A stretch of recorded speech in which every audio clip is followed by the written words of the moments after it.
आऊज़ बिल्लाहि मिनश शैतानिर रजीम बिस्मिल्लाहिर रहमानिर रहीम। क्या आप तसव्वुर कर सकते हैं कि तारीख़ इस्लाम का वो नाजुक तरीन मोड़, जहाँ एक तरफ करबला का मैदान सजा था और दूसरी तरफ बनु हाशिम और बनु उमय्या के दरमियान तलवारें खिंची थी। इसी वाक़ये के कुछ ही सालों बाद उसी ख़ानदान की एक शहज़ादी का निकाह उसी यज़ीद के पोते से हो गया हो। जी हाँ, ये सुनकर शायद आपके पैरों तले ज़मीन निकल जाए, लेकिन ये कोई सुनी सुनाई बात नहीं, बल्कि शिया मोतबर कुतुब अंसाब और कदीम अरबी मखतूतात में दर्ज वो हकीकत है जिसे आम तौर पर मिंबरों से बयान नहीं किया जाता। आज हम जज्बाती नारों से हटकर इन हकाइक का सामना करेंगे जो आपकी तारीख दानी के तसव्वुर को बदल कर रख देंगे। क्या ये निकाह महज एक इत्तफाक था, या इसके पीछे कोई ऐसी सच्चाई छुपी है जो यजीद बिन माविया के किरदार और करबला के बाद के हालात पर एक नया सवालिया निशान खड़ा करती है।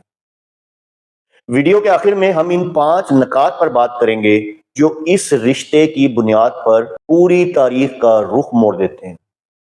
सबसे पहले इस रिश्ते को समझें जिसका जिक्र कदीम किताबों में मिलता है। ये रिश्ता है हजरत अब्बास अलमदार रजी अल्लाह ताला अन्हो की पोती और यजीद बिन माविया के पोते के दरमियान। हजरत अब्बास रजी अल्लाह ताला अन्हो के अकलौते साहबजादे थे उबैदुल्लाह बिन अब्बास।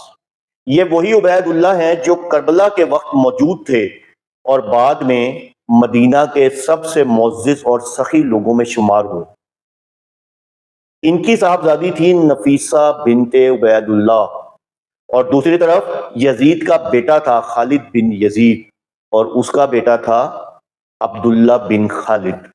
यानी दूल्हा हुआ अब्दुल्ला बिन खालिद बिन यजीद, यानी कि यजीद का पोता, और दुल्हन हुई नफीसा बिनते उबैदुल्लाह बिन अब्बास, हजरत अब्बास रजी अल्लाह ताला अन्हु की पोती। अब आप सोच रहे होंगे क्या ये मुमकिन है? आइए अब इन किताबों की तरफ चलते हैं जिन्हें शिया उलमाए इल्मे अंसाब का सतून मानते हैं। ये आपके सामने पहला हवाला आ रहा है, उम्दतुत तालिब फी अंसाब आले अबी तालिब इब्ने अम्बा। ये शिया अंसाब की सबसे मोतबर किताब है। इसके मुसन्निफ इब्ने अम्बा, जिनकी वफात 828 हिजरी में हुई थी, ये आपके सामने अरबी मतन आ रहा है। लिखते हैं कि रही बात नफीसा बिनते उबैदुल्लाह बिन अब्बास की, तो वो अब्दुल्ला बिन खालिद बिन यजीद बिन माविया के अक्द में थी और इनसे इनकी औलाद भी हुई। ये दूसरा हवाला आ रहा है आपके सामने, अल सिलसिलातुल अलविया अबू नसर बुखारी। 4वीं सदी के अजीम शिया आलिम अबू नसर अल बुखारी लिखते हैं, ये आपके सामने अरबी मतन आ रहा है, और नफसिया बिनते उबैदुल्लाह बिन अब्बास अब्दुल्ला बिन खालिद बिन यजीद बिन माविया की जोजा थीं। ये तीसरा हवाला आपके सामने आ रहा है, अल मुजद्दी फी अंसाबुत तालिबीन इब्ने अल सौफी अल उमरी। 5वीं सदी के मशहूर अलवी आलिम इब्ने अल सौफी अल उमरी अपनी किताब में लिखते हैं, जिसका ये अरबी मतन आपके सामने आ रहा है, और नफीसा बिनते उबैदुल्लाह से अब्दुल्ला बिन खालिद बिन यजीद बिन माविया ने शादी की। अब इन हकाइक की रोशनी में वो 5 अहम नकात नोट करें जो हमें सोचने पर मजबूर करते हैं।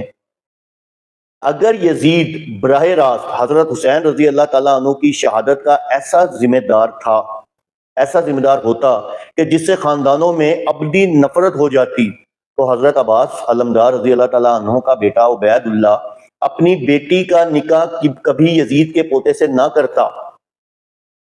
दूसरा नुक्ता कि अरब माशरे में निकाह कफू यानी कि बराबरी की बुनियाद पर होता था।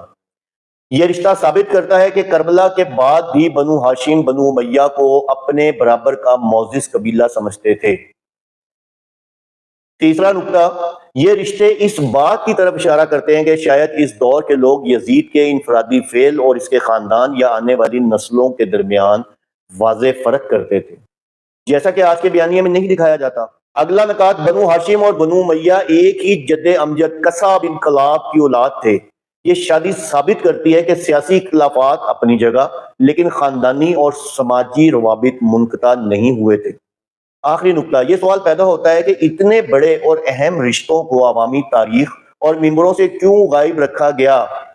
کیا اس لیے کہ یہ رشتے اس مستقل دشمنی کے بیانیے کو کمزور کرتے ہیں جو صدیوں سے بنایا گیا ہے؟ اب ان تمام حقائق اور رشتوں کے بعد ایک بڑا سوال یہ پیدا ہوتا ہے کہ کیا یزید کے بارے میں ہمیں جو بتایا گیا وہ مکمل سچ ہے؟ ان مستند ازدواجی رشتوں سے یہ بات واضح ہوتی ہے کہ کربلا کے بعد بھی دونوں خاندانوں میں وہ دشمنی نہیں تھی جو آج بیان کی جاتی ہے۔ اگر یزید واقعی مجرم ہوتا جیسا کہ پیش کیا جاتا ہے تو حضرت عباس علمدار رضی اللہ تعالیٰ عنہ کے صاحبزادے کبھی اپنی بیٹی کا ہاتھ اس کے پوتے کے ہاتھ میں نہ دیتے۔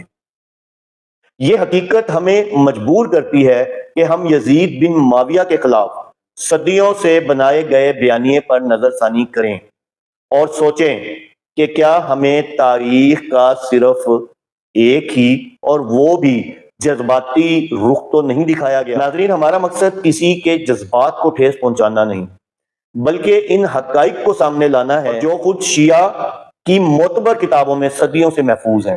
نفسیہ بنت عبید اللہ اور عبداللہ بن خالد کا یہ نکاح ایک ایسی حقیقت ہے جو چیخ چیخ کر کہہ رہی ہے کہ تاریخ کو صرف جذباتی چشمے سے نہیں بلکہ تحقیقی نظر سے دیکھنا چاہیے۔ آپ کی اس بارے میں کیا رائے ہے؟ کیا یہ رشتے اس بات کی دلیل نہیں کہ کربلا کے بعد بھی ان خاندانوں میں میل جول تھا جو کہ نہیں ہونا چاہیے تھا اتنے بڑے سانحے کے بعد؟ کمنٹس میں اپنی علمی رائے کا اظہار ضرور کیجیے گا اور اس ویڈیو کو شیئر کیجیے گا تاکہ سچی تاریخ عام ہو سکے۔ فی امان اللہ۔